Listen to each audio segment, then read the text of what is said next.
Muy buenos días, bienvenidos. Quiero comenzar felicitando muy sincera y calurosamente a Joana Zilinska, a Gabriela Méndez Cota, a Álvaro Rodríguez Tirado, a Adriana Casas y a todo el equipo que ha hecho posible este evento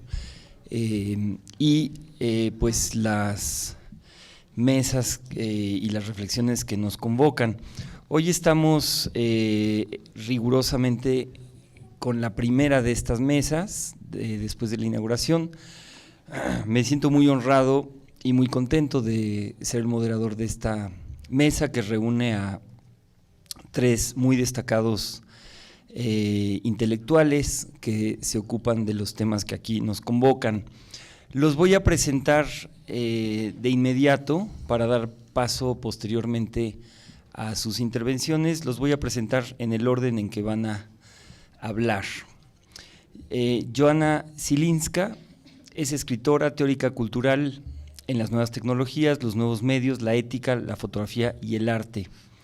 Es profesora de nuevos medios y comunicación en Goldsmiths, Universidad de Londres.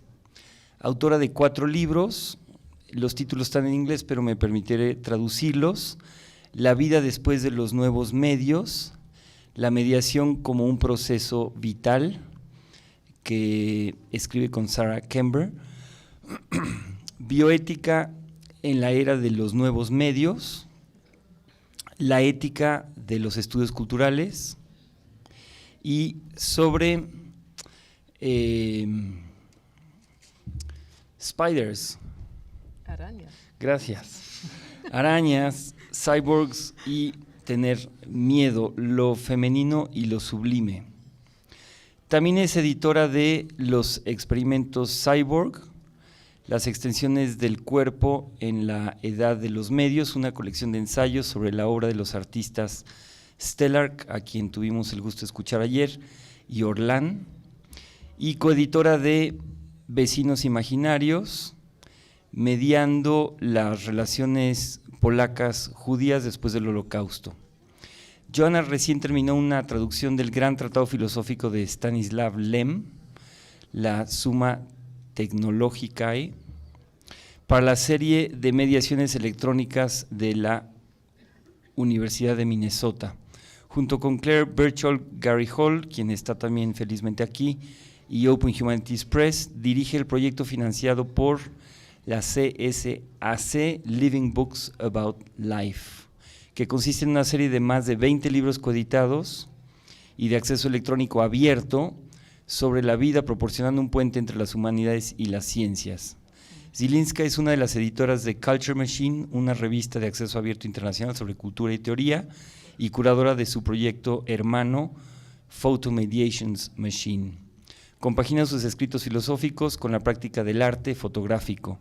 En 2011 fue profesora invitada de Beaverbrook en la Universidad de McGill en Canadá. Sus proyectos actuales incluyen fotografiar enredos de medios y fungir como la directora artística de este transitio. También está escribiendo sobre el vitalismo crítico, la fotografía no humana y una gran teoría de los medios, tratando de esbozar una ética mínima para el antropoceno.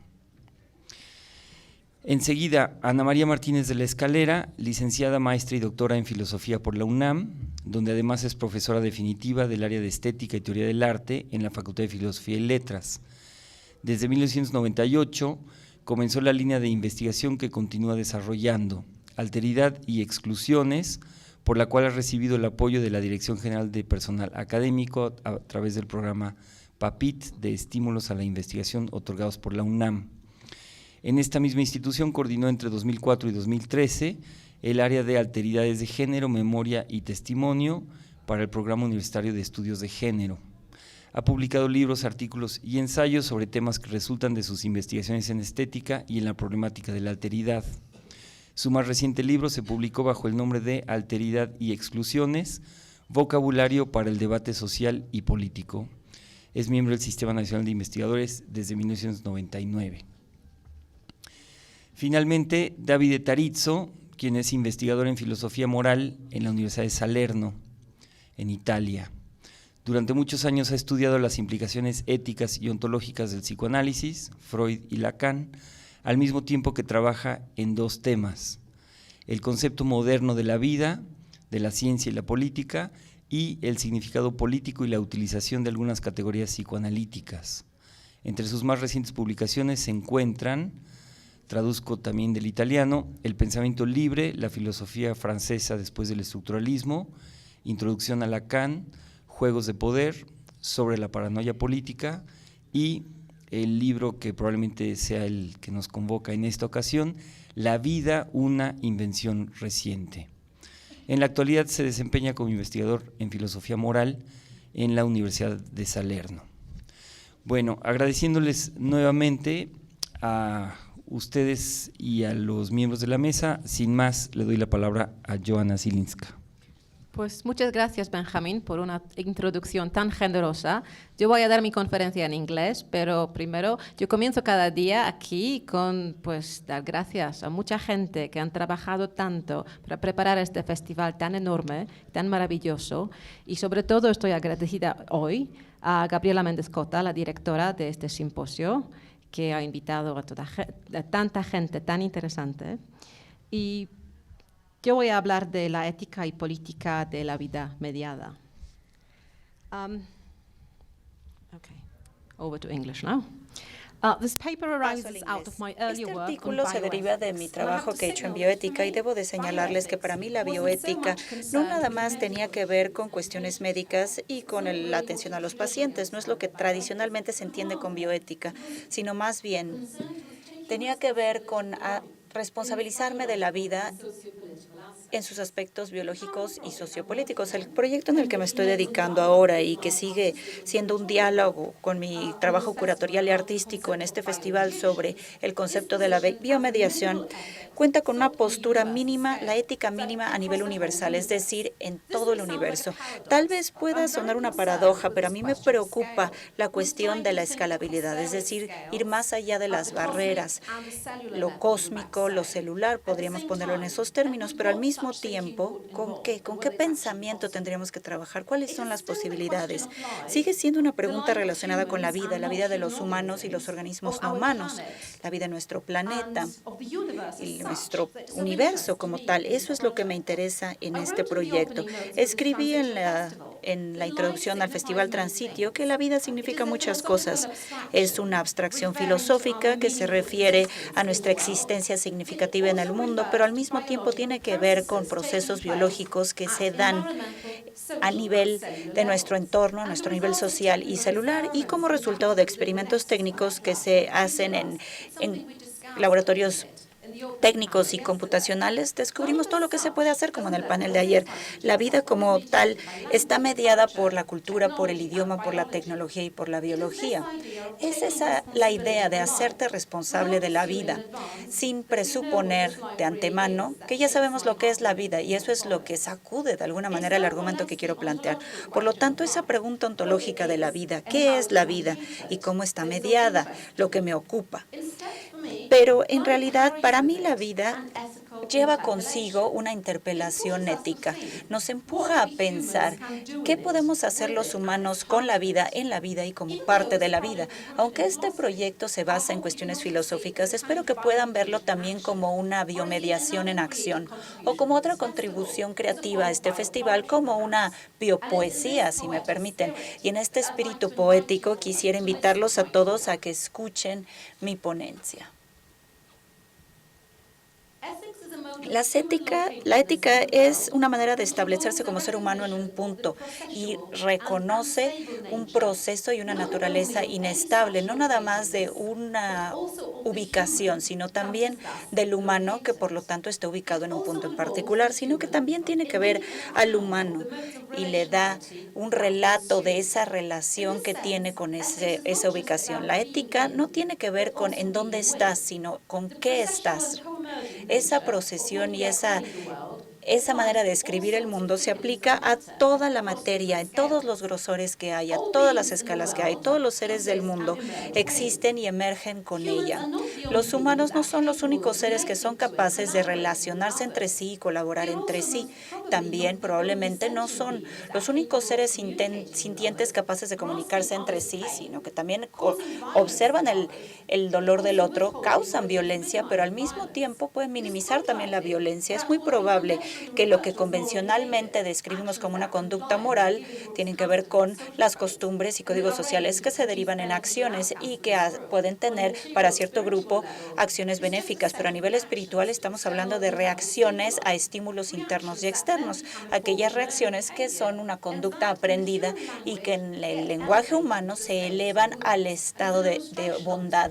Y una ilustración de este punto, quisiera que ustedes vieran la instalación de video Private Cinema de Rachel Mayeri, que está aquí en la Galería Central, que es un ejemplo perfecto de lo que les estoy diciendo. Primeramente, estamos hablando del etiquetado lingüístico de ciertas conductas como nobles, buenas u honorables. Eso diferencia los actos humanos de otras entidades y procesos no humanos como morales. Como consecuencia, los seres que designamos como animales, como humanos, siempre están del otro lado de lo moral y están denigrados de alguna manera y son descritos como animales. Derrida es uno de los filósofos que nos aportó un discurso muy elaborado sobre esta marginalización y el concepto de lo humano contra lo animal. Y también, como nos dice Mularkey, los miembros de un grupo, los Homo sapiens, han distribuido entre ellos todos los derechos y privilegios en el transcurso de una apropiación de derechos. Es decir, lo hemos logrado en este momento al invocar una identidad que necesariamente hace que se deje fuera un grupo muy vasto, los animales no humanos, por ejemplo.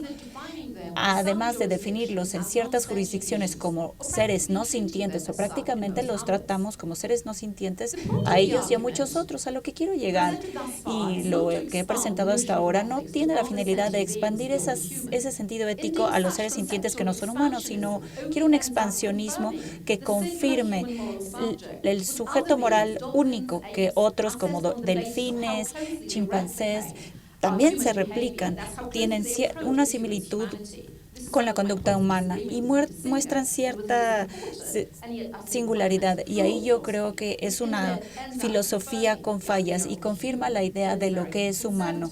Y yo creo que muchas veces tenemos filosofías constituidas a un nivel muy conservador que sí se pueden extender a los animales que se humanizan. Yo veo la ética como una práctica cultural muy estrecha, en donde los humanos de toda la historia hemos regulado la manera de coexistir y de cofusionarnos con los demás. Esta práctica cultural también tiene que ver con un relato verbal, una experiencia estética de todos estos procesos de coexistencia y coemergencia. En otras palabras, la ética puede ser descrita como una práctica no nada más de estar con el mundo, en el mundo, sino que tratamos de ser mejores en el mundo. Una vez más, no estoy negando que los animales, como los llamamos, no son capaces de convencionalmente entiendan conductas morales como la empatía, la cooperación, la justicia o la reciprocidad. Y Frans de Waal es alguien que ha hecho una investigación en ese sentido y nos ha llevado a entender esa idea de lo animal, y los primates comparten la empatía con nosotros. No quiero negar que los animales tal vez puedan ser mejores que los humanos al tener esas conductas. Lo que quiero decir es que para hablar de ética estamos cubriendo un espectro muy reducido a las acciones cognitivas de los humanos que tienen que ver con un relato de las conductas posibles, pero un relato muy convencional, si no es que lo estemos reduciendo a prácticas humanas como la filosofía, contar cuentos o el arte. Bueno, la ética es un contingente humano, es un devenir humano, es un devenir que nos distingue y nos hace narrar nuestra responsabilidad de la naturaleza de las diferencias. No hay límites previos a la aplicabilidad de esta ética y es por eso que podemos decir que involucra algo muy abstracto y tan amplio como nuestro lugar en el sol. Este relato es necesario porque cualquier lugar en el universo que ocupe yo temporalmente y a partir del cual yo consuma y evoque y sienta amor, no es mío. Yo tengo la manera de interactuar con la materia y por lo tanto hay un aspecto de contar un cuento a partir de la ética. La defensa de la ética es una manera de filosofar que precede a la ontología y le exige al ser, pero viene de Emmanuel Ivanov. Esto se da a nivel de la justicia. Si la ontología es una filosofía del poder que produce cualquiera de las ideas que utilizamos para definir al mundo y se van desarrollando a los operadores conceptuales que están en nuestro sujeto consciente, podemos ver la ética como la suspensión de las pretensiones epistemológicas y dominantes de los humanos. Eso no quiere decir que nosotros debemos de permanecer ignorantes, sino que es una precaución. Tenemos que tratar de saber las cosas de una manera muy rápida y reproducir acciones, conductas o éticas y políticas sobre la base de este conocimiento. Si hablamos de Levinas, en cualquier artículo que trate de fomentar un pensamiento antropocéntrico, como lo hago yo, por supuesto que va a enfrentar problemas por el papel significativo que se le da al ser humano como un rostro humano, tal y como lo vemos con Ivanov. Y aunque históricamente es amplio este proceso, aquí vemos que hay un desinterés en otras formas no humanas en el devenir de los seres. También, yo digo, también que la era de Levinas también es científica e histórica más que filosófica, y que no considera seriamente las limitaciones de sus propios conceptos como un ser humano con un rostro y con la posibilidad de hablar, sino que se ve conmovido por otros de distintas maneras. No sabemos con quién vamos a poder entablar un diálogo, con un delfín, con un refugiado, con una computadora. Entonces, ¿qué quiere decir esto del discurso? La ética de Levinas no cubre todo, no reconoce ese embrollo el que nos enfrentamos en el mundo. Levinas y el otro, aunque lo reconoce, son positivamente trascendentales, no se ven como eminentes, sino como diferenciados en sí mismos, sino que es la línea de pensamiento que adoptó Nesterti. La ética mínima de la biomediación que les vengo a proponer el día de hoy, por lo tanto, no es levanasiana en un sentido obvio, sino que sí toma prestada su estructura mínima de su replanteamiento de la ética de la filosofía occidental y la relación que existe entre la ética y la política. También toma prestado de Levinas la obligación y la responsabilidad como un momento inevitable que exige al ser humano una respuesta. Así es que cito a Timothy Morton, una forma de una apertura radical a todo lo que existe. Esta apertura en sí mismo no garantiza que vamos a enfrentar el reto ético al interpelar lo que es humano, pero sí posiciona al humano como un ente que participa, que está obligado, que está en este embrollo. En contrapunto a las teorías neodarwinianas, Morton lo que hace es sustentar de que es el altruismo más que el egoísmo lo que puede ser lo que nos acerca a la realidad, ya que estamos construidos de otros, los tenemos debajo de la piel, microbios, bacterias que existen en el mundo y llevan más años que nosotros. Aquí Lynn Margulis ha hecho investigación en la evolución de la biología y nos ha mostrado que gracias al proceso de la simbiosis genética, en nosotros mismos traemos rastros de nuestros ancestros microbianos, y también señala que los microbios, muy probable que hayan heredado al mundo antes de que Lagan. Antes de utilizar los robots teleológicos que tienen la función de transmitir y preservar el ADN para generaciones futuras de seres humanos, los humanos emergen como una manera temporal, como vehículos temporales transferentes de la vida que intercambian experiencias con el ambiente. Si utilizamos el lenguaje poético de Henry Burton, la vida es un pasaje de germen a germen en un medio desarrollado. No es nada más el organismo que excreta, sino que hace continuar su existencia en otro germen. Aquí es un proceso continuo, es un progreso invisible en que cada organismo visible hace su presencia en intervalos, ya que quiere vivir. No le pongan mucha atención a esta idea del progreso. No me refiero a un progreso como de mejora, sino un pulso que se deriva del movimiento. Aquí vemos que no hay labores prediseñadas a nivel genético, sino que estamos hablando de que son procesos estabilizadores que son tan accidentales como otros y que duran muy poco, al igual que muchos otros procesos. Esta atención que le da Bergson a la vida resalta en su libro Evolución Creativa, y que va desarrollando en términos éticos con dos maneras de ver la moralidad y la religión que trato de también vincular con la entonación de Levinson. Malarkey también justifica un encuentro filosófico al sustentar que el bergsonismo también se debe de leer como una ética de la autoridad derivada de una preocupación empírica, pero también la idea de Levinas de la relacionalidad responsabilidad y la corresponsabilidad son la base de la ética y se han visto influida por Bergson. Es un encuentro inusual. Aquí tenemos que hay una tendencia de ser críticos ante la teoría y que pasan de Hegel, luego a Kant, luego Derrida, Levinas en conjunto y generan una filosofía que proviene de Spinoza, Bergson y Guattari. Entonces, lo que he tratado de hacer es vincular entre estas dos tradiciones, que aquí tengo una discusión con Malachi y con otros que no son tan distintos, pero aquí trato de hacer un puente entre estas dos y vinculo las primeras obras de Bergson sobre la evolución y sobre la creatividad con las ideas de Levinas de la autoridad. Entonces, Malachi va más adelante para sugerir que dice que la long vital de Bergson en sí mismo es otra manera de hablar de la alteridad con ese nuevo devenir del otro de Levinas. Eso quiere decir que se crean nuevas formas y la naturaleza de las relaciones sociales son una creación continua. Este es un punto que sigue repitiéndose en un pensamiento contemporáneo de este embrollo como Nava Harrogate, Karen Barron, Anarosi Praidotti. Con esta perspectiva en mente, como lo explica Malachi Bergson, nos dice que hay un esencialismo congelado de los evolucionistas reductivistas y también hace una distinción con los culturalistas. La sociedad no es nada más que una naturaleza en sí, sino una naturaleza creativa que trata de salirse de su propio molde. El hecho de que nosotros los humanos literalmente tengamos a otros viviendo bajo nuestra piel no nos hace únicos entre otros seres, sino que la práctica histórica de reflexionar en esas formas de relacionarlos con el otro, ya sea a través de contar cuentos, artes o filosofía, nos dan ejemplos. Pero lo que es único a nivel social es que no es la naturaleza de las relaciones como tales, sino que son partes de la evolución de la vida, sino que la posibilidad humana de tomar por lo menos una responsabilidad parcial de lo que está sucediendo y dar un relato parcial de lo que es nuestra responsabilidad humana y por lo tanto podemos describirla como una manera de describir el mundo corpórea, afectiva y basada en una experiencia en donde no podemos divorciarla de las relaciones y de las actividades que nosotros desempeñamos. Tenemos que ver con los demás seres humanos, pero también con los seres no humanos y procesos no humanos también, algunos que son diminutos, abstractos o complejos, nubes, clima, microbios, calentamiento global. Si tomamos responsabilidad de algo que no podemos ver, pues no es fácil, pero como Morton lo dice, no es más difícil que hacerte responsable de decir no matar.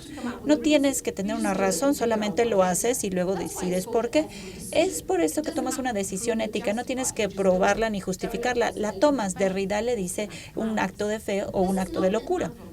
Esto no estoy defendiendo de una ética en donde todo se vale, sino que estoy reconociendo que uno puede actuar de manera espontánea y conscientemente. Nuestras respuestas, por lo tanto, son maneras de responsabilizarnos de la multiplicidad de las formas del mundo y de la manera de relacionarlos en y con el mundo. Esa responsabilidad se puede negar o puedes retractarte, pero siempre esa respuesta va a seguir un acto de responsabilización. No nada más es una actividad pasiva a una realidad preexistente, sino que activamente estamos involucrando momentos, estamos cortando al desarrollo de la materia. Las decisiones éticas, por lo tanto, se pueden entender como incisiones en una materia propia.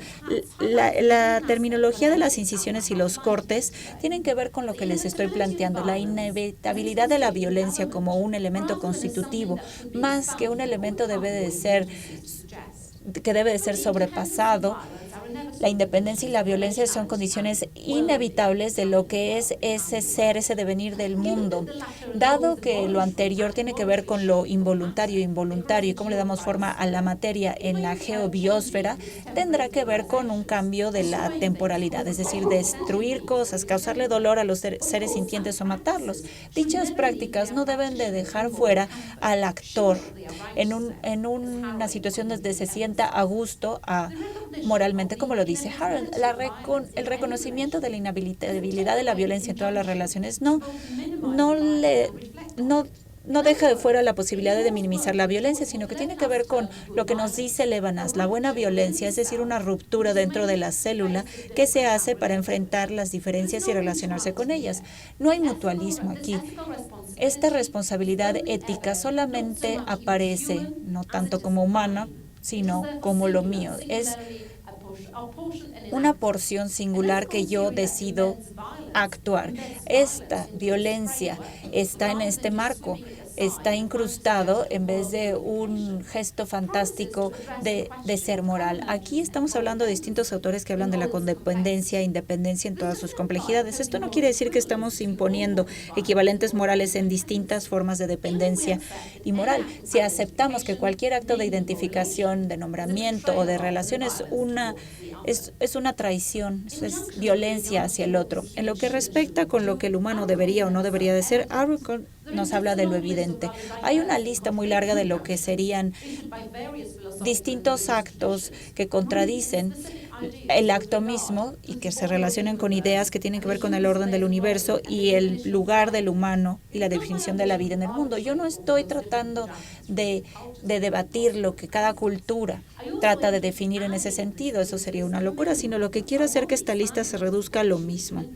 No estoy tratando de decir qué se debería de hacer o qué no, sino quisiera hablar de esos momentos críticos. La ética que nos presenta aquí trata de que sean mínimos esos momentos de inflexión, es decir, a nivel geológico y planetario, estamos hablando de distintas escalas. Timothy Morton nos habla de la filosofía del menor que, tal como lo pone Morton, ver a la Tierra desde el espacio es el principio de un pensamiento ecológico. Los primeros aeronautas, los pilotos de globos, inmediatamente verían a la Tierra como un mundo extraño, veían al otro desde un punto de vista externo, es el principio de la ética y la política.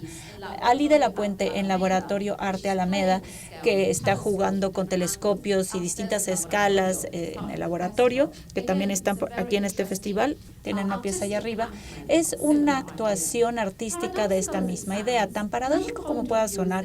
Otro punto de vista sería que esos puntos de inflexión mínimos, tan paradójicos que sean, como trato de presentar aquí, es tan grande como puede ser. Hay que irnos más allá de lo que podemos imaginar y tratar de reducir ese momento al menor posible para no caer en una trampa moralista. Entonces, esas son las posibilidades inmateriales de la interconectividad humana con otros seres y con materia cósmica. Entonces, aquí tenemos al humano como un corte temporal hecho en el fluir de la materia. Sí, dichos cortes deben de suceder más allá de la conciencia humana y por lo tanto dicho reconocimiento es vital en la producción de lo que son las prácticas que definimos como filosofía o ética.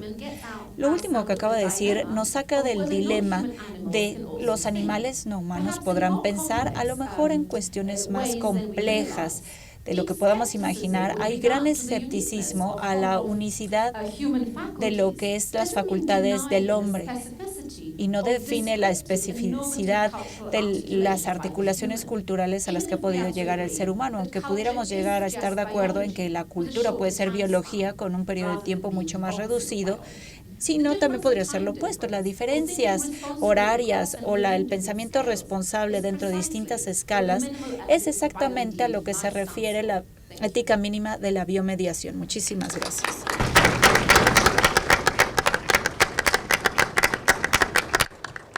¿Cuánto tiempo? 25. Okay, tú lo mides. Bueno, primero, como corresponde, muchas gracias por la invitación a charlar, estar aquí.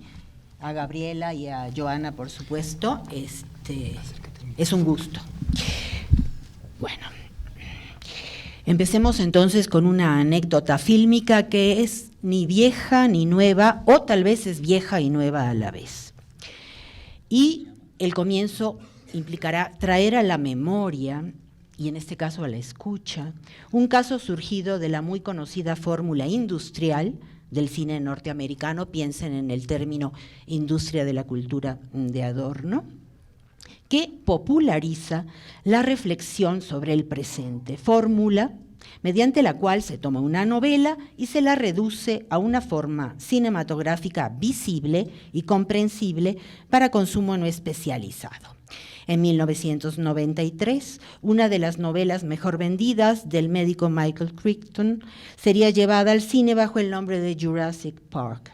No me detendré en la trama, pues es de todos conocida, al menos a grandes rasgos. En su lugar, nos ocuparemos de lo siguiente. Aquel pasaje en el cual el personaje del matemático Ian Malcolm, representado por el actor Jeff Goldblum, ante el espectáculo del laboratorio, y habría que preguntarse si todavía ese laboratorio que aparece en imagen se le podría llamar fáustico o apocalíptico o tipo Frankenstein, el monstruo de Frankenstein. Entonces, frente a este espectáculo del laboratorio, afirma que el portento tomando vida frente a ellos, se recordará la reproducción genéticamente intervenida de varios tipos de dinosaurios sobre óvulos de batracios, lo aterraba, pues era resultado irresponsable de la facilidad, es decir, de la cercanía, disponibilidad, simplicidad de uso, condición de algo que estaría siempre al alcance de la mano, con la que la ingeniería genética y su tecnología vuelta mercancía al alcance del capital mejor posicionado, agregaríamos nosotros, entregaba para su reapropiación una técnica y se la conducía así a otras finalidades y se la sometía a una repetición aparentemente sin fin y sin consecuencias, sin preocuparse por los riesgos que acechaban los acontecimientos de emergencia y el propio camino de la investigación, que pese a todo está abierto al devenir. Ejemplo entonces, lo que le daba miedo, lo que lo aterraba, de una tecnología aplicable en apariencia a cualquier propósito futuro deseable. Y por lo tanto, tecnología que al proceder borra, al mismo tiempo que se desplaza, sus propias huellas. Desdibuja entonces la situación singular de su emergencia y prorroga, de esa manera, los peligros que acompañan esa acción de apropiación. Y por supuesto deja sin considerar el sentido, no el significado, es decir, los efectos y el estatuto del evento de su nacimiento, que debe ser entendido no solo como ese inicio, sino también como la apertura a una posibilidad de cambio. Y por supuesto a todo futuro o porvenir no calculable, es decir, su devenir.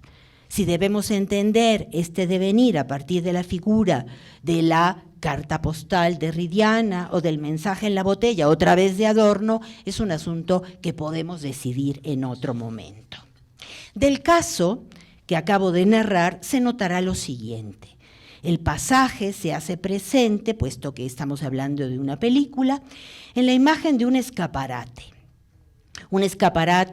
que está arrinconado en un marco, contenido en un recuadro vuelto imagen del mundo de lo existente, o sea, imagen de lo configurado, lo dispuesto como visible y arreglado, según reglas de composición de lo representable, es decir, como forma de visibilidad. Este marco entonces no es un simple marco, sino que acarrea una marca, diríamos, definitiva y que cierra y que clausura no solo las posibilidades de la mirada, sino también las posibilidades de sentido y de uso de esta imagen. Se trata entonces de un escaparate donde los personajes de cierta manera doblan.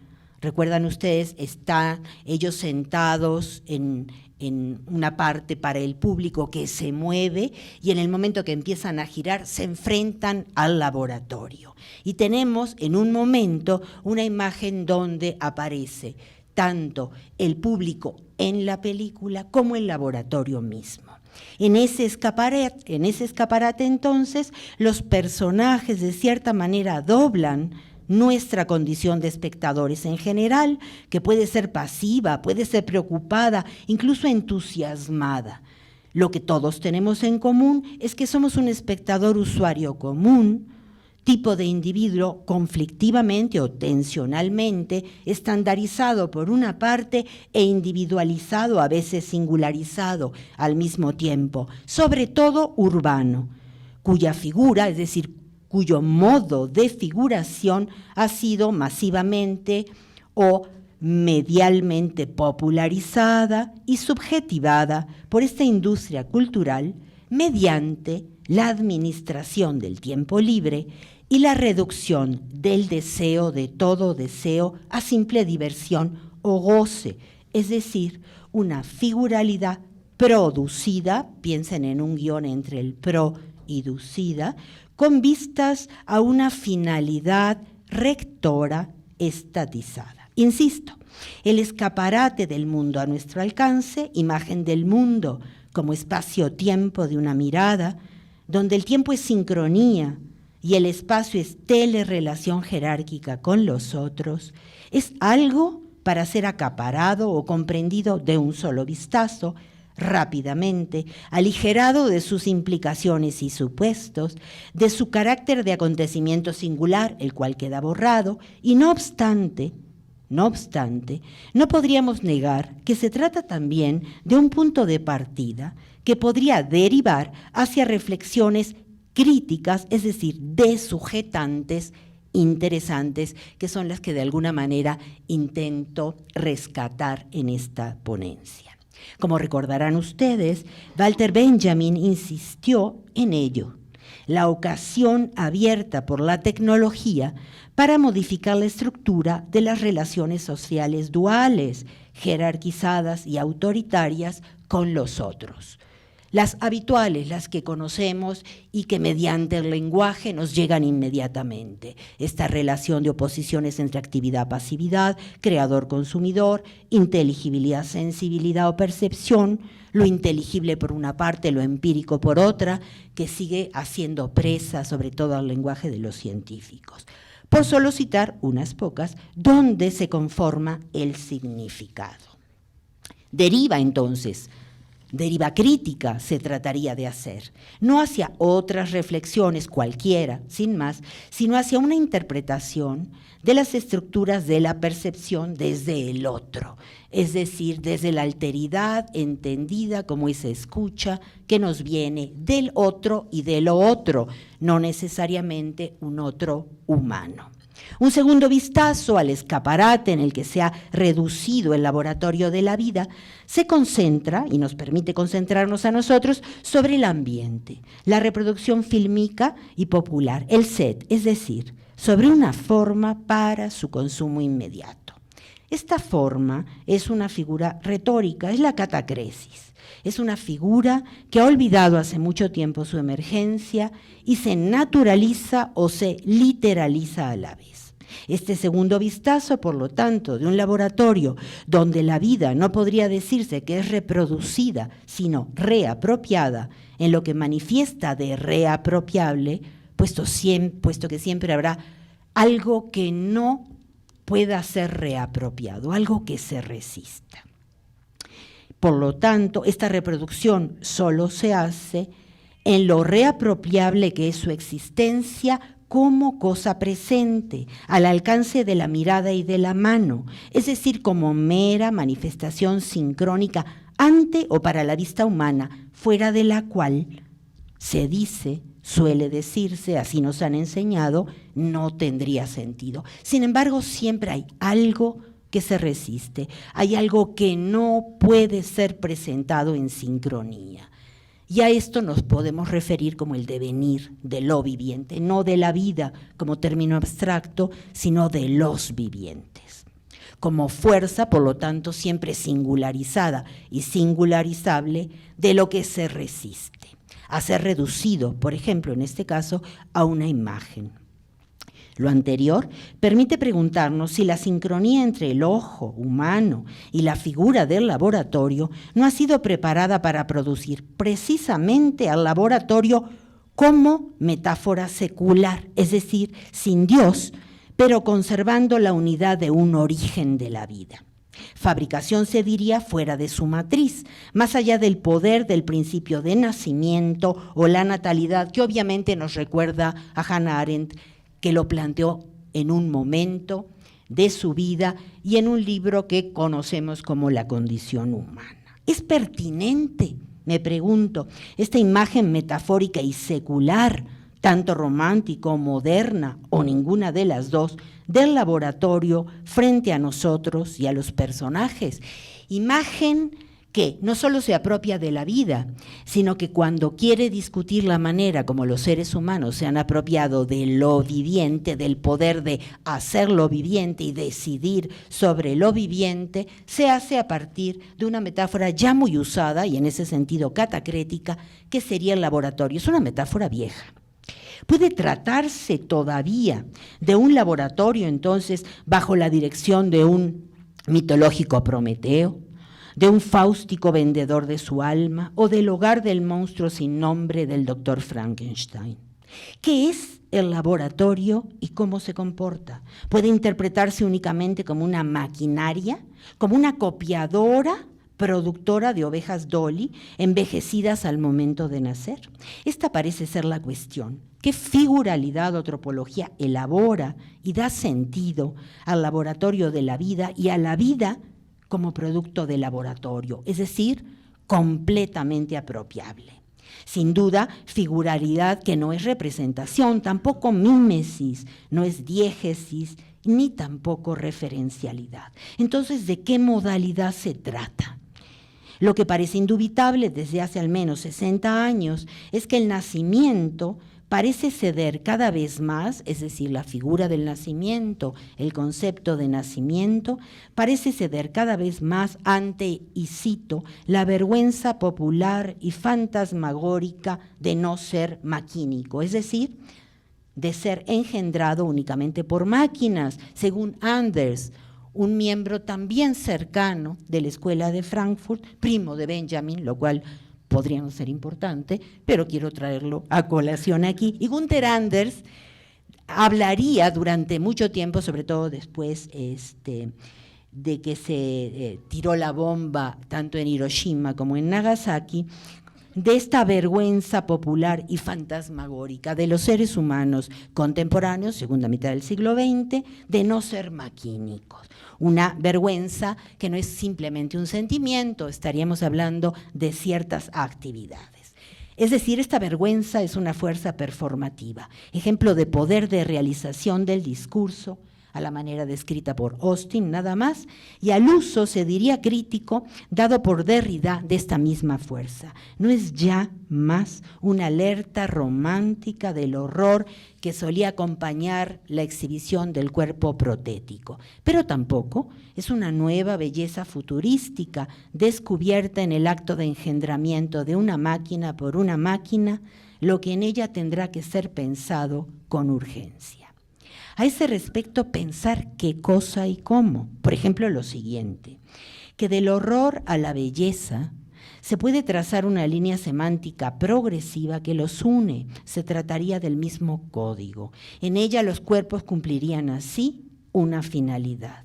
O bien que la creación de Dios es sustituida en el imaginario tecnocrático por la creación humana a partir siempre de una finalidad, escrita ya en el diseño o en el programa, que sería finalmente, según este tipo de pensamiento tecnocrático, la marca de nacimiento de todo lo existente.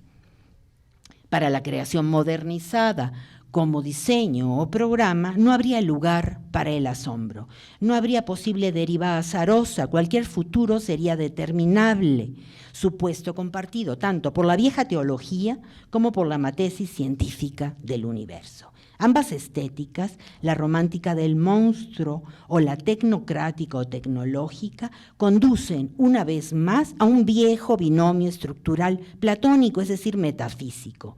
Lo que antes fuera inteligibilidad, la idea platónica pura, corresponde hoy al puro programa liberado de las fuerzas que libera su realización material. Seguimos pensando finalmente desde el poder y desde los códigos de la significación el mismo tipo de estructura. La idea, el diseño es anterior a la práctica, es anterior a la actividad, es anterior al mundo, pero sobre todo a ese mundo de la vida que es una actividad no determinable. Es esta actividad que está siempre resistiéndose a estas formas de diseño, en que los saberes quieren encuadrarlo. O quizá también en el laboratorio, en la figura del laboratorio, en su metáfora, nos enfrentamos únicamente a una mera figura de lectura, de interpretación, de entendimiento de la vida cotidiana, no filosófica, que por supuesto, no por el hecho de no ser filosófica, es simple, no es una mera o pura figura más. Habrá entonces que analizar qué se pone en juego, qué se monta en la retórica del laboratorio como imagen de la nueva vida y de la nueva muerte.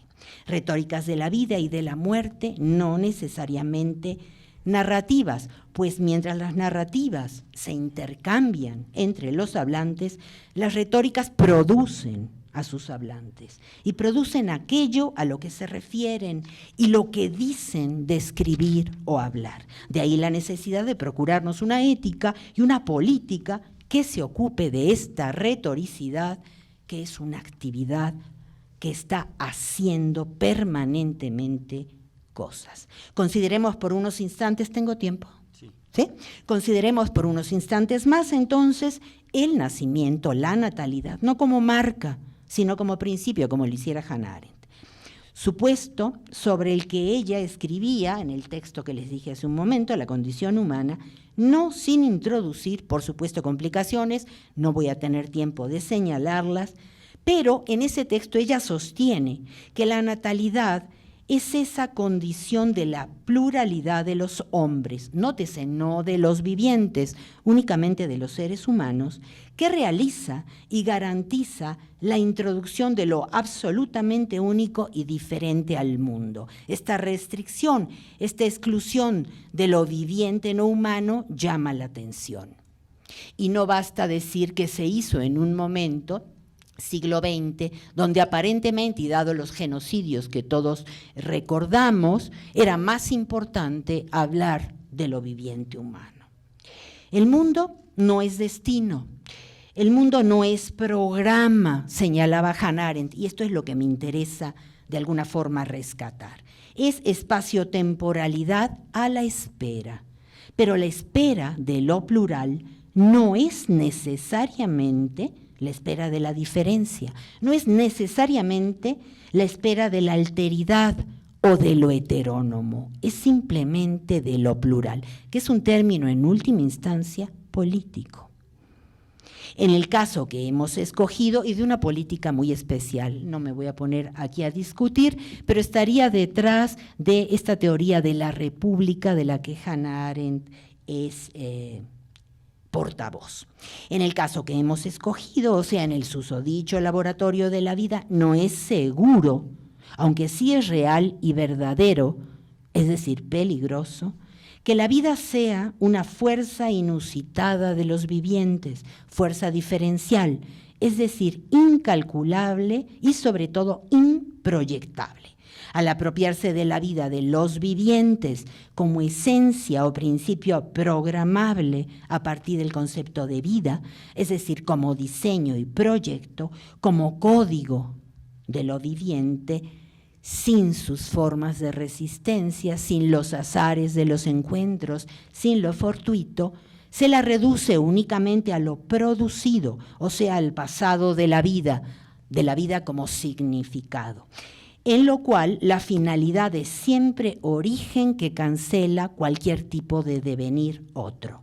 La finalidad entonces de lo producido desde el programa no es vivir la vida, como quiera que ello lo entendamos, sino realizar estrictamente lo planeado o puesto, colocado en y por el diseño del código genético. La vida se torna entonces un caso de finalidad orgánica y biológica. Esta idea de progreso que arrastran a veces estas ciencias naturales de la vida, reproducción del binomio medios-fines metafísico, aplicado incluso a la herencia que aparece como un fin y el individuo únicamente como un medio que acaba, que se agota, que se consuma y se consume en el momento que realiza eso que la herencia trae consigo. Y se reduce la herencia, por supuesto, a un código. De su congruencia y de su éxito, del éxito de estas ideas, de esta reducción de la vida o del progreso de la vida, habría que abrir todo un capítulo de discusión. No solo por la cuestión de la congruencia, que descarta la metafísica por un lado y la introduce por la puerta trasera, sino también del hecho de que esta figura de la vida, que el laboratorio acarrea, la de la ovejita Dolly, por ejemplo, producida absolutamente, fue exitosa. Y la pregunta es, y no tenemos tiempo de desarrollarla, ¿cómo se volvió una figura exitosa? ¿Cómo cundió? ¿Cómo nos ha llegado a todos? Y de alguna manera se ha vuelto parte de una memoria colectiva, de un imaginario colectivo al que deberíamos poner en cuestión. La vida para este tipo de imagen retórica se subsume únicamente a su concepto. Pone su diseño técnico-científico en obra en un espacio administrado específicamente para ello. Y esto se consigue mediante ciertas prácticas que en el fondo son matematizadas, reglamentadas y maquínicas en el peor sentido, que apareciendo como derivadas de la finalidad, como simples medios, en este sentido del medio únicamente como instrumento, son en realidad, y esta es una crítica importante, su punto de partida social. Por ejemplo, las jerarquías al interior del laboratorio, la división del trabajo en general, etc. Entonces, no es la verdad lo que se pone en obra, como en el caso del arte, y aquí estamos parafraseando un poco a Heidegger, cuando en el origen de la obra de arte opone el arte a otro tipo de práctica, sobre todo la científica. Se pone en obra, se pone en acción también la potestad, la fuerza, la virtud del obrar mismo y de su política sobre la vida. Pero aquí queda siempre una pregunta, resta una pregunta. ¿Quién administra la vida? Es decir, finalmente, ¿quién puede? Está en capacidad para administrar la acción. En este éxito, nada se le ha escapado a su productor, aparentemente. Ni siquiera, estamos pensando otra vez en la imagen de la película, ni siquiera la hora de la muerte y la figura que la preside. A este respecto se recordará que se priva a los dinosaurios de una sustancia, la lisina, sin la cual el cuerpo estaría destinado a morir, a reserva de su oportuna administración. Al menos en un primer momento en que lo viviente producido ex profeso sobrevive cumpliendo a cabalidad el destino de su función, es decir, un cuerpo único y aparentemente homogéneo, cuyos órganos trabajan al unísono o al menos con la misma finalidad para conservarlo sano y con vida, que es una vieja idea tradicional, muy tecnocrática, de la vida, del cuerpo, de la vida orgánica. Entendido o concebido de esa manera, el cuerpo viviente es una unidad, fíjense, mecánica de partes y funciones regidas por lo absoluto de la ley, transportada en el tiempo a través del código genético, subsumido en la inteligencia o inteligibilidad del mismo. Es decir, que lo viviente se considera una máquina, aunque todavía, y lo entrecomillo, frágil o vulnerable, concebida desde una lógica, otra vez, de medios fines, que se extiende de la reflexión sobre el cuerpo a la reflexión moral y viceversa, tan vieja y tan moderna, por ejemplo, como Kant. Lo anterior no estaría completo, este análisis no estaría completo, si no agregamos que la vida, tal y como aparece en esta versión popular de la misma, se reduce a una maquinaria científica, acompañada de una política sobre la ciencia y tecnología procesada por instituciones ad hoc, en un campo de conocimiento recortado sobre el plano de la naturaleza, trazado con rigor o exactitud, entre la ley y el diseño, procurado a través de decisiones tomadas por el capital aplicado a esas instituciones, por ese capital que también se aplica a la investigación y por el saber de los expertos académicos y sus procedimientos de apropiación científicos, que lo que hacen es, como sabemos, esbozar un dominio de objetos, de conceptos e instrumentos, se reglamenta su uso, se jerarquiza su empleo, se determina el rigor únicamente como verdad o la verdad únicamente como rigor y adecuación, y se cierra, por lo tanto, y se clausura toda posibilidad de discusión que queda reservada únicamente a los entendidos o especialistas. Y el resto de los vivientes, entre ellos nosotros humanos, se nos resta el derecho de poner a discusión qué queremos entender como vida o viviente. Si se nos resta la posibilidad de abrir infinidad de debates toda vez que sea necesario, o mejor aún, cuando es innecesario, para discutir, bueno, cuando decimos vida, ¿qué decimos? No los entendidos, no los especialistas, sino nosotros. Y sobre todo, poder poner en cuestión por qué ha tenido tanto éxito esta imagen de la vida producida por el laboratorio y por las fuerzas que finalmente lo administran. Ahora sí.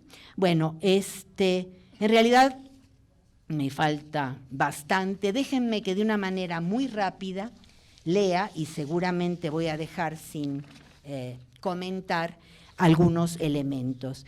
¿Qué tenemos entonces en esta anécdota? ¿Qué se nos hace posible pensar con cuidado? 10 cuestiones. 1, el tema de la vida, pero que es más importante que lo pensemos como el tema de los vivientes. El tema de una posible soberanía sobre estos vivientes, es decir, un control sobre la vida, el momento, su inicio, su emergencia, pero también sobre la muerte posible de lo viviente. El tema, por supuesto, de cómo la vida ha sido apropiado por la imagen popular, tanto de la técnica como de la ciencia. El problema teórico de la iterabilidad del sentido, es decir, de la repetición y de la repetición del hacer, incluso como producción de la vida a partir de una especie de laboratorio que funciona como copiadora.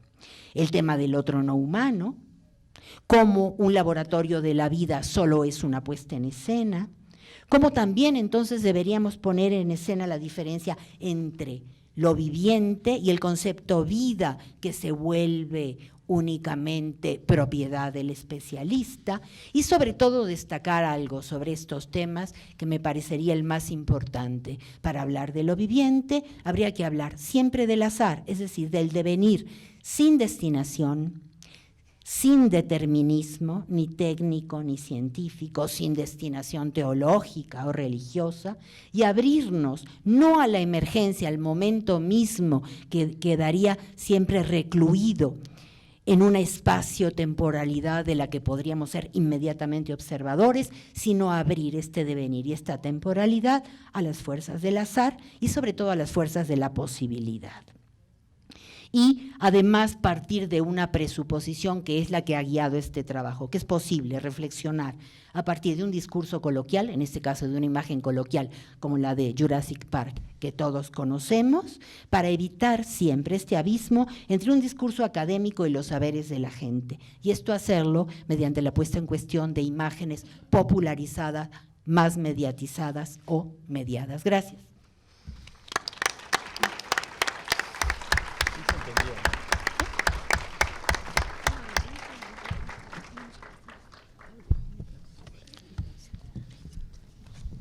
First of all, I would like to thank Joanna for inviting me at this Gracias a Joanna por su festival. invitación a participar en este festival y en el simposio. And I will begin by Y quoting, quisiera empezar con una cita Ivan Illich, de Ivan Illich, who is one of the greatest quien es uno de los más grandes intelectuales del último siglo years. y le dedicó mucho tiempo a vivir aquí en According to México. Illich, De acuerdo a Illich, la vida, hoy por hoy, se ha convertido en un dios artificial, un pseudo-dios.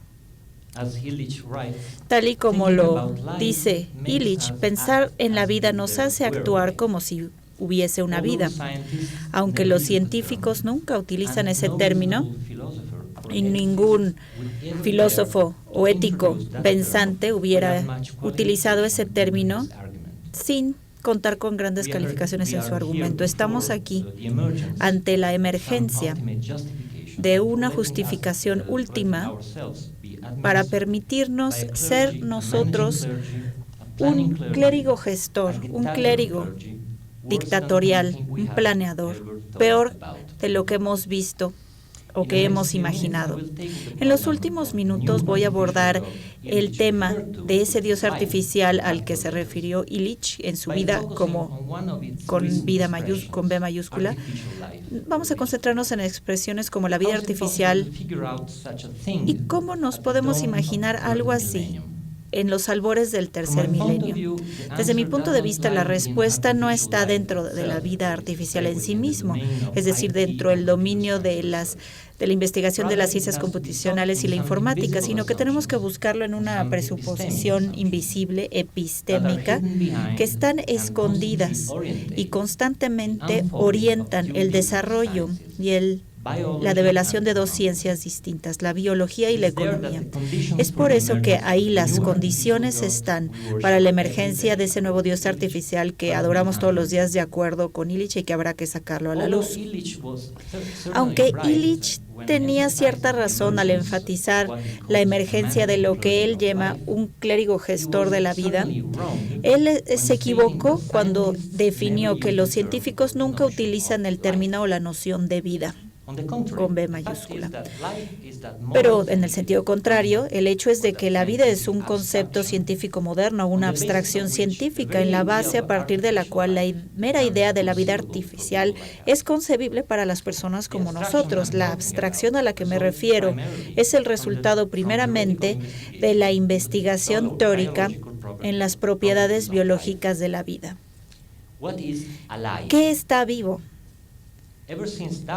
Desde que Darwin dio una respuesta científica a esta pregunta, y lo cito, debemos de ver a lo vivo como a cualquier población de entes que tienen las propiedades de multiplicarse, heredar y variar. La justificación a esta definición es la siguiente: cualquier población con dichas propiedades evolucionará por selección natural. Y fin de cita. Este pasaje lo tomo de un libro escrito por uno de los biólogos más importantes del siglo pasado, John Maynard Smith. La teoría de la evolución es el título del libro. En este pasaje, el concepto clave, obviamente, es la selección natural, mientras que la palabra clave aquí es población. Desde el punto de vista de la biología darwiniana o neodarwiniana, no estamos hablando del ente viviente individual, es decir, el cuerpo individual o el organismo individual, que pudiésemos pensar como lo que está vivo. De hecho, solamente esas entidades, esa población de entidades pueden estar dotados con esa propiedad de vida. En lo que respecta a esta población de entes, de entidades que puedan evolucionar por selección natural, este sentido mejora sus capacidades de sobrevivencia y se prolifera en su entorno. Entonces, puede discutirse a nivel científico que algo, puede ser esta u otra población, es la que está viva. Por lo tanto, desde el punto de vista de la biología darwiniana, la vida debe de ser descrita como un proceso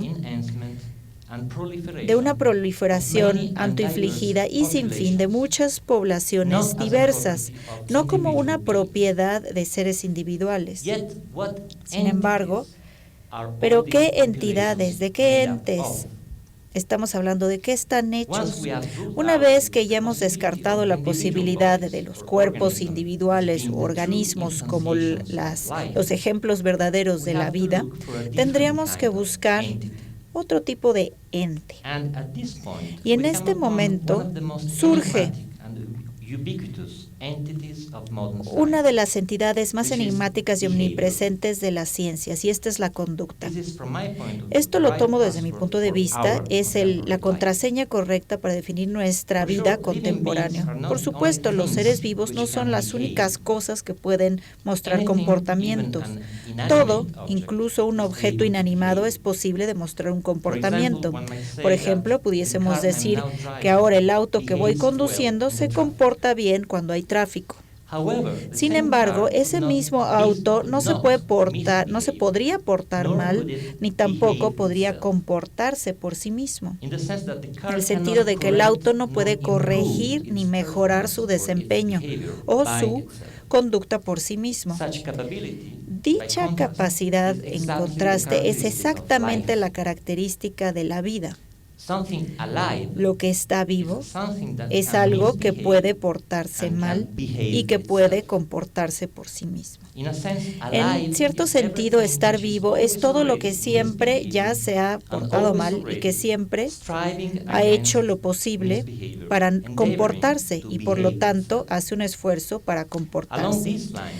En esta vaina, la vida, siempre en mayúsculas, por supuesto, se ha señalado por los pensadores contemporáneos como una fuente de mala conducta, una falta de precisión, un error, una falta, una falla. Considerando, por ejemplo, la postura filosófica hacia la vida que toma Georges Canguilhem y Michel Foucault, dos filósofos franceses muy importantes. Para ellos, y lo cito, la vida misma contiene la mera esencia, en su mera esencia, las posibilidades, ya sea de la inevitabilidad de los errores. Fin de cita.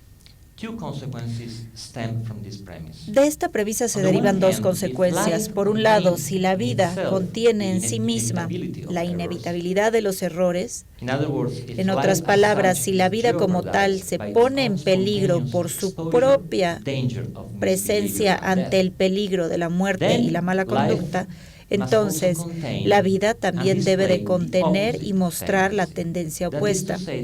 Con esto me refiero a una oposición interna al error, a la mala conducta y a la muerte. De lo contrario, la vida no podría vivir por sí misma. No podría sobrevivir la vida misma a través de la vida. En su centro, por lo tanto, la vida debe de ser concebida como fuente de errores y como una fuerza particular, una fuerza que constantemente lucha contra el error, se corrige y regula sus propias malas conductas. Tal y como lo resume Canguilhem, la vida en cualesquiera de sus manifestaciones involucra cierta autopreservación por medio de una autorregulación. Fin de cita. Por otro lado, si la vida como tal es un proceso autotélico de autorregulación y de autopreservación, entonces la vida, la fuerza natural que las ciencias modernas llaman vida, también aparece como la fuente máxima del valor. Para la vida, desde este punto específico de vista, no es nada más es un objeto pasivo de una investigación científica, sino también resulta ser la fuerza activa que hace que todos los seres vivos estén vivos o que tengan la capacidad de comportarse, mostrar un comportamiento. La vida resurge como una fuerza y un valor que hace que todos los seres vivos sean y que sean, van a ser lo que son mientras vivan. Friedrich Nietzsche fue uno de los primeros en describir claramente este doble significado de la vida moderna, principalmente la aceptación metacientífica y metaética de la vida contemporánea. Fue uno de los primeros en tomar a la vida en este mundo como el lugar, el locus único del valor. Ahora, si regresamos a la biología evolutiva, una vez que estamos de acuerdo que la vida es el proceso de una mejora conductual y que no es la propiedad de los seres individuales, sino la propiedad vista en poblaciones que evolucionan y se transforman por medio de la selección natural, entonces el sujeto de la vida, es decir, ese subjectum, ese sujeto último de la vida, no puede ser nada más y nada menos que conductas. Desde el punto de vista de la biología contemporánea, solamente es la conducta la que evoluciona y cambia sobre un proceso evolutivo de tiempo. La conducta es el objetivo último de la selección natural y no el individuo que se comporta de esta u otra manera. La conducta es el sujeto, el subjectum de mejora continua, una mejora perpetua y no un simple ente viviente. En este sentido, en el contexto, por lo menos en el contexto de la biología darwiniana o neodarwiniana, la conducta en sí misma se convierte en una abstracción conceptual muy poderosa. La conducta se abstrae de cualquier medio personificado, es decir, se abstrae de cualquier organismo individual o ser vivo que tradicionalmente se veía como el sujeto de la vida. Uno podría llamar a dicha abstracción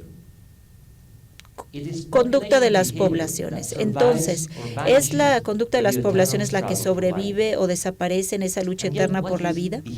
Entonces, ¿qué es la conducta? ¿Qué quiere decir la palabra conducta cuando la abstraemos de cualquier individuo que potencialmente se puede comportar de una u otra manera?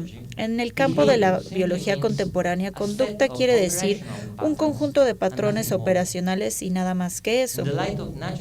A la luz de la selección natural, por ejemplo, una conducta exitosa o mejorada es un conjunto de patrones operativos que proliferan dentro de la población.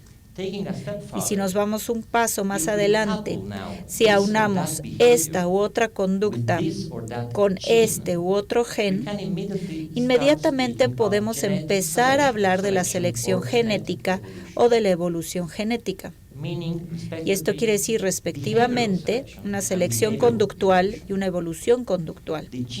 El gen, entonces, de hecho, no es nada más que un marco material dentro del cual se dan patrones operativos que determinan una conducta en específica y en donde ésta viene codificada. Por lo tanto, la conducta sigue siendo la noción más básica y primaria en cualquier especulación teórica de la selección natural. Las ciencias modernas de la vida, definidas como genética o biología molecular o biología evolutiva, en última instancia es la ciencia de la conducta, la ciencia de la mejora conductual de la población. Del mismo modo, precisamente por dicha abstracción teórica de la conducta en un organismo, la conducta se convierte en ese puente abstracto que conecta a la biología moderna y la vida artificial y como término científico, vida digital o vida artificial. Y uno de los próceres de la ciencia, Christopher Langton, explica: la vida artificial es el estudio de los sistemas creados por el hombre que muestran conductas que caracterizan a los sistemas vivientes naturales y complementa a las ciencias biológicas tradicionales que analizan a los organismos vivientes y al mismo tiempo hacen el intento de sintetizar las conductas que se ven en un medio natural en las computadoras y en otros medios artificiales también. Fin de cita. Sin contradecir a Langton, se pudiera decir que la vida artificial es el estudio de ese proceso de la mejora conductual de las poblaciones que ya habían analizado en la biología teórica en términos de la vida abstracta. Como John Von Neumann lo dijo, uno de los padres de la vida artificial, hace 50 años se dio cuenta de que no pudiese haber vida artificial sin vida abstracta. Esto quiere decir que sin la posibilidad de abstraer la vida de los seres vivos. En palabras de Neumann, el axioma mismo de la vida artificial versa de la siguiente manera: la vida es un proceso que puede ser abstraído de cualquier medio en particular. Fin de cita. Por lo tanto, desde la perspectiva de la vida artificial, no es cierto de que la vida como tal no existe.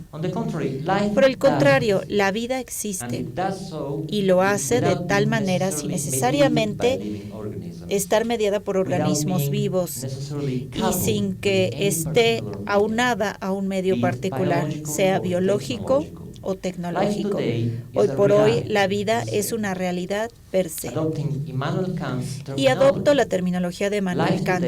La vida hoy es das Ding an sich, la cosa en sí misma. Esta no es toda la historia, es decir, para esta vida, nuestra vida. No nada más estamos hablando de la realidad, sino del ideal también. Es un cierto valor o ultravalor. De hecho, la vida es la fuerza autotélica de la automejora conductual que no solamente inspira, pero tiene que inspirar nuestra conducta. Estamos vivos y seguimos vivos siempre y cuando nos sigamos comportando y sigamos mejorando nuestros actos.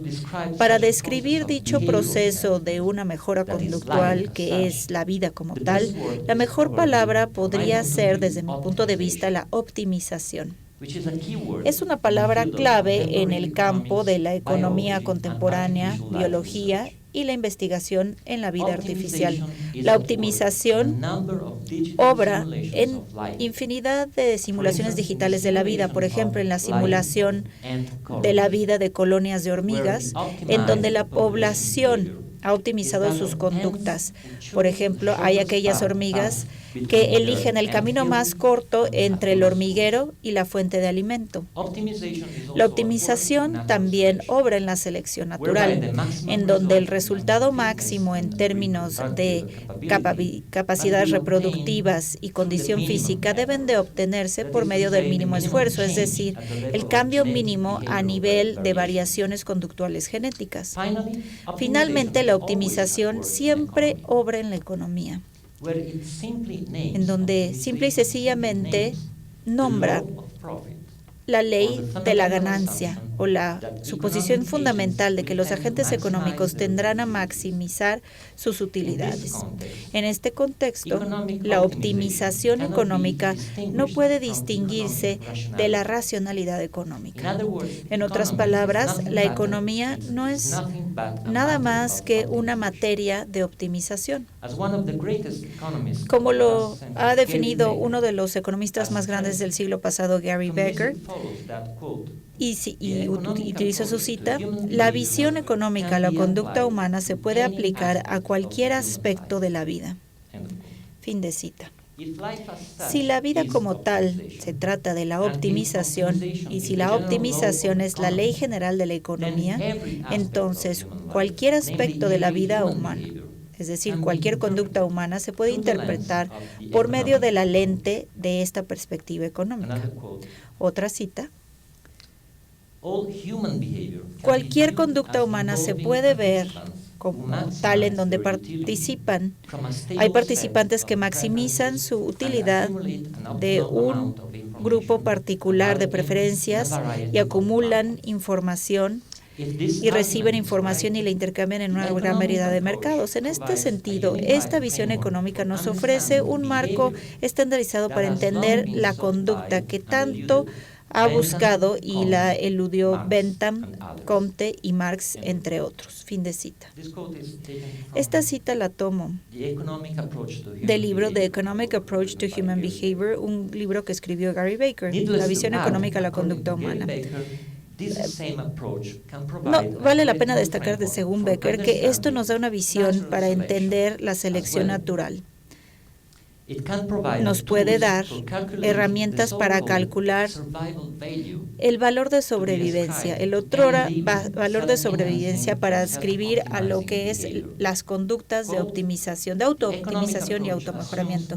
La visión económica supone que todas las conductas son el resultado de funciones de maximizar la utilidad.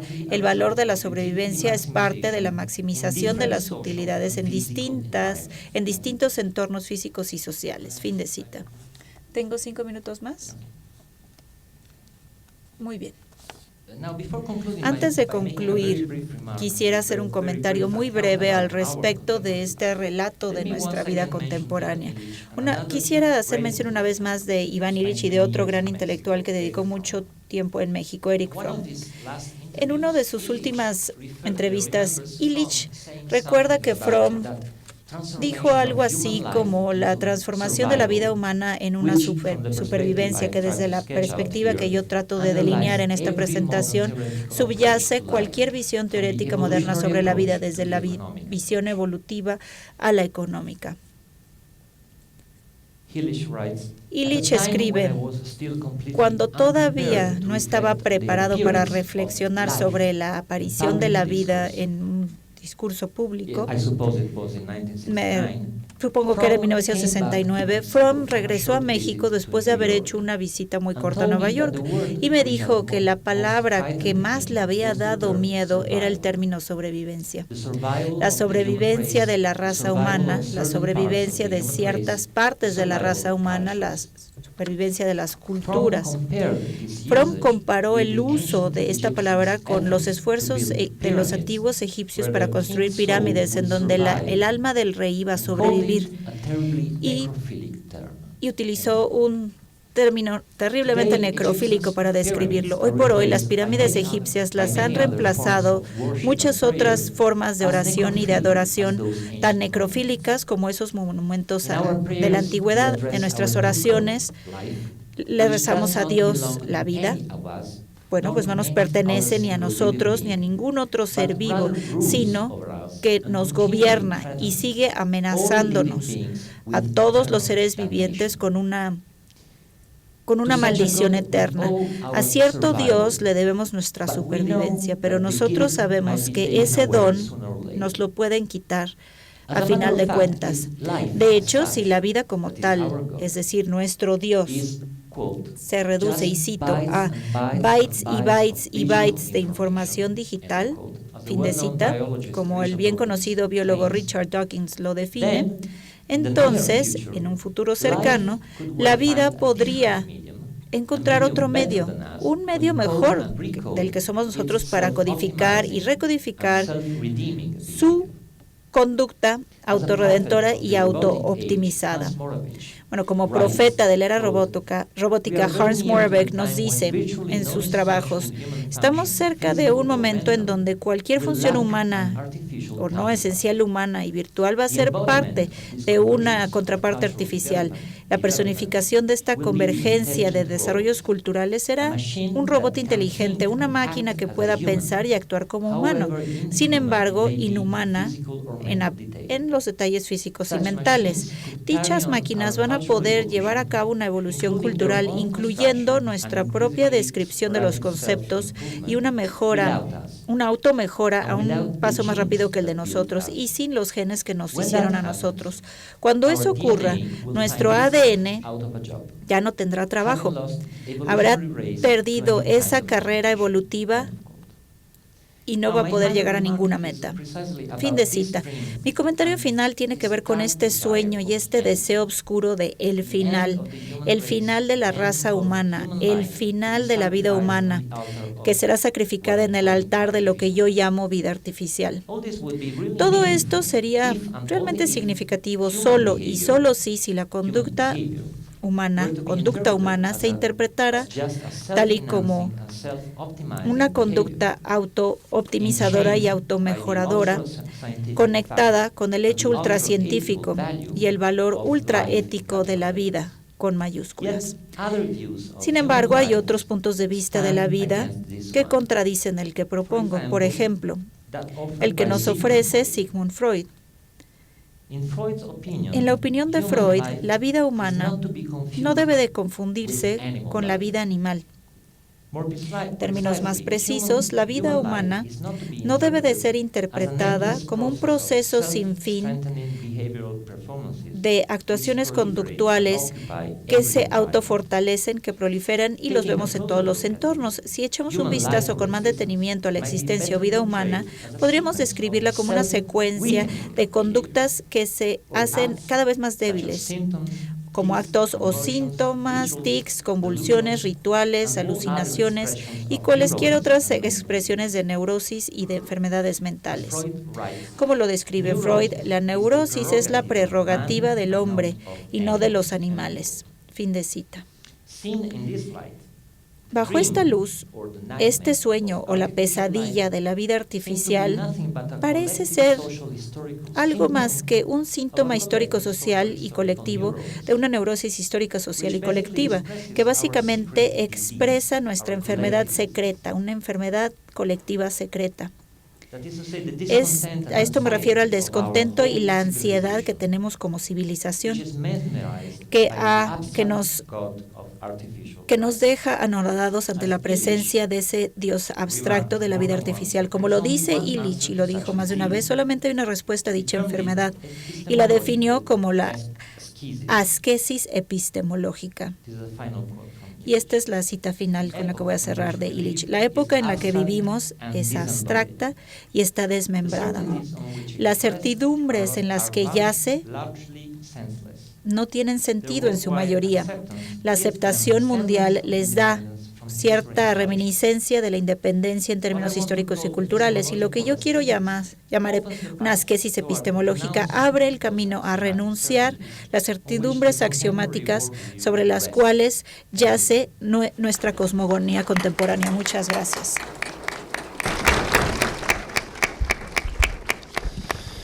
Bueno, muchas gracias a los tres.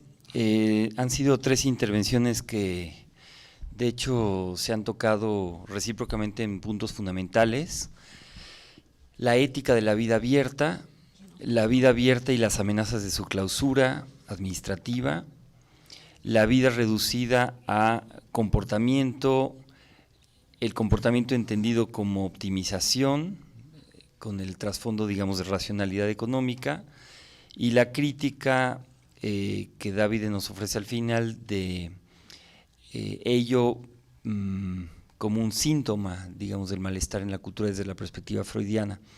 Sin duda hay mucho que querrán comentar tanto en la mesa como abajo. Joanna. So, yes, I'd like to make a very brief comment. Quisiera hacer un comentario muy breve. Es muy interesante esta posición entre las dos presentaciones. El de Ana María, por ejemplo, parece que es una respuesta entonces a lo que David acaba de manifestar. Me interesan las nociones de la vida, la noción que David ha discutido, la vida como optimización, como conducta y cierto conservadurismo de esta noción, que ciertamente esto lo leo como una crítica, una versión muy estrecha a la noción de la vida artificial, la vida despersonificada, y también las críticas que se han dado. El libro famoso de Sarah Canvas, Feminismo y Vida Artificial, de Hales también, y cómo nos volvimos posthumanos. Es una noción ridícula de la vida nacida en un laboratorio, y la fantasía de la despersonificación. Entonces, si lo podemos ver entonces como una forma muy estrecha, un deseo estrecho para poder presentar un conjunto de ideas y en vez de hacer una reingeniería de la vida de cualquier manera. Y también la presentación de Ana María me parece que fue un argumento sobre cómo pensar de la vida diferente, de manera diferente, y escapar esto y todo este modelo instrumental de la vida como optimización de la conducta, es de alguna manera repite su versión más antigua de la individualidad, de la singularidad, la individualidad sobre la población. Estamos pensando en términos de entidades y no de procesos. Lo que me interesa es la cuestión más relacional, es decir, el material más relacional, no solamente de Freud, aunque Freud es un punto de partida excelente para nosotros para repensar de manera diferente la vida, especialmente en términos de la neurosis, pero también biólogos como Margules, Lewontin e incluso Stanislav Lem, que habla de Summa Technology, que habla de esta evolución totalmente. No es algo preplanificado, no tiene este deseo instrumental que lo dirige. Me interesan las diferentes nociones de la vida y hasta cierto grado realmente vale la pena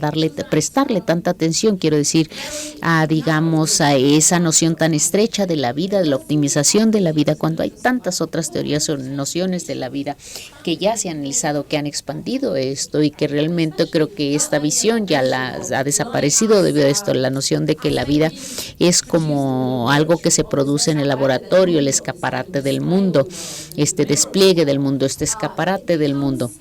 Y entonces se ve compensado por lo que Arendtian, por ejemplo, el argumento de Ana María, y también otros tipos de filósofos de la vida, del cuerpo, Raidot y otros, por ejemplo, que la vida es más que un conjunto de relaciones, un conjunto de procesos que no se inscribe entonces en esas narrativas económicas, ni tampoco en que la vida de un propósito, una teología, o podemos regresar a Bergson para este tipo de lectura, por supuesto, sí. Creo que, comparto con Joanna algunos puntos importantes.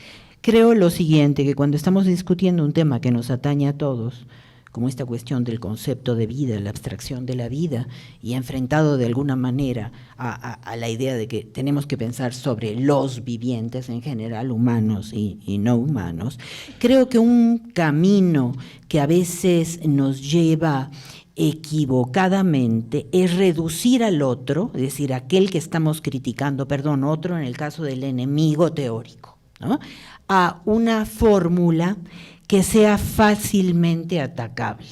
Por ejemplo, esta idea entonces de la vida como optimación, de la misma como esta fuerza finalmente económica, tiene el problema de que primero nos hace suponer que esto está porque se dijo en Darwin, por ejemplo, y frente a esto habría que recordar que incluso en el propio Darwin está esta otra idea con la cual hay que tenemos que habernosla con esta otra idea, que es la noción en sus términos de variación. A mí me gustaría pensar que variación dice de alguna manera alteridad también, es decir, esta posibilidad de que no se puede apropiar ni siquiera esta idea de vida, ni siquiera como abstracción. Si se hace, se corren ciertos riesgos, y estos riesgos tienen que estar señalados, pero sobre todo no reducir a estos enemigos teóricos a una fórmula simple, porque entonces estamos haciendo un poco lo que ellos suelen hacer, por lo que me contaron de la mesa de ayer. Se enfrentaron un poco, no sé si estuvieron todos ustedes presentes, a este tipo de cuestión. Reducir a aquel con el que discutes a una fórmula simple no ayuda. Habría que pensar entonces cómo en la misma biología, por ejemplo, en la teoría de la evolución, y esto es señalado por Stephen Jay Gould, que justamente Joanna estaba citando hace un momento, por lo menos lo mencionó, y la importancia que él da en cualquier teoría de la evolución contemporánea a no dejar fuera la figura de la diferencia, es decir, del azar, de la variación. No habría entonces posibilidad de pensar en lo viviente como una, fíjense, no como un sistema dinámico, sino como una serie de procedimientos que están abiertos al azar de ciertas circunstancias que no pueden ser controladas de antemano, pero en las cuales hay que pensar con cuidado, porque se están continuamente resistiendo a esta invención, si quieren ustedes, de imágenes, incluso la imagen del mismo laboratorio, como ese lugar, como ese núcleo que puede apropiarse y a la vez decidir sobre la vida y sobre la muerte, ya sea un laboratorio para crear la vida o para destruirla, ¿no es cierto? Y frente a esto, en lugar de dedicarle tanto tiempo a discutir una figura, digamos, muy pobre de esta teoría tecnócrata, habría que agarrarla en sus puntos más finos. ¿Por qué están dejando fuera la variación? ¿Cómo reducen la variación a una variación frente al código? Lo cual es, bueno, nos permite hacer una crítica interesante, no es el tiempo de hacerlo ahora, pero fíjense, si uno reduce variación a simplemente darle la vuelta al código, entonces esa reducción es la que merece toda nuestra atención, porque se niegan repetidas veces y cómo se populariza esa imagen de negación de la variación y a qué lleva finalmente, ¿no? Pero como ciertamente ha tenido éxito. El éxito incluso está en el lenguaje coloquial que utilizamos cuando hablamos de lo viviente o de la vida, y de la variación, y de la diferencia, y del cambio.